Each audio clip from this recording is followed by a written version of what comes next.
തലയോലപ്പറമ്പ് പഞ്ചായത്തിൽ പുതുതായി നിർമ്മിച്ച കോൺഫറൻസ് ഹാളിന്റെ ഉദ്ഘാടനം പഞ്ചായത്ത് പ്രസിഡന്റ് എൻ ഷാജിമോൾ നിർവഹിച്ചു.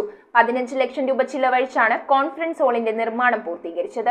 15 ലക്ഷം രൂപ വിനിയോഗിച്ചാണ് തലയോലപ്പറമ്പ് പഞ്ചായത്ത് ഓഫീസിനോടനുബന്ധിച്ച് പുതിയ കോൺഫറൻസ് ഹാൾ നിർമ്മിച്ചത്. പഞ്ചായത്ത് പ്രസിഡന്റ് എൻ ഷാജിമോൾ പുതിയ കോൺഫറൻസ് ഹാളിന്റെ ഉദ്ഘാടനം നിർവഹിച്ചു. കഴിഞ്ഞ 4 വർഷത്തിനിടയിൽ യാതൊരു വിവേചനവുമില്ലാതെ എല്ലാ വാർഡുകളിലും വികസന പ്രവർത്തനങ്ങൾക്കായി ഫണ്ട് വിനിയോഗിച്ചെന്നും ലൈഫ് പദ്ധതിയിൽ ഉൾപ്പെടുത്തി ഏറ്റവും കൂടുതൽ വീടുകൾ തലയോലപ്പറമ്പിലാണ് നിർമ്മിച്ചു നൽകിയതെന്നും പ്രസിഡന്റ് അഭിപ്രായപ്പെട്ടു.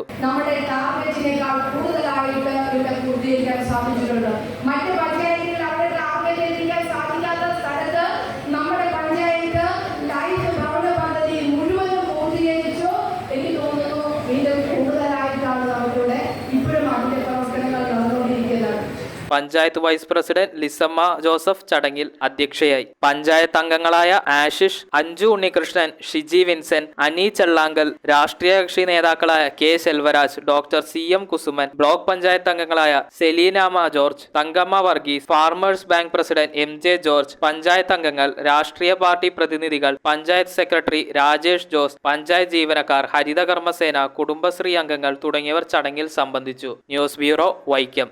റിങ്ങുകൾ 1 ഗ്രാമിൽ തുടങ്ങുന്ന മാലകൾ, നെക്ലസുകൾ 9,000 രൂപ മുതൽ ഡയമണ്ട് നെക്ലസുകൾ 1 ലക്ഷം മുതൽ ആരംഭിക്കുന്ന വെഡിംഗ് സെറ്റുകൾ. കൂടാതെ നിങ്ങളുടെ പഴയ സ്വർണത്തിന് ഏറ്റവും ഉയർന്ന മൂല്യവും മഹാരാജ ഗോൾഡ് ആൻഡ് ഡയമണ്ട്സ്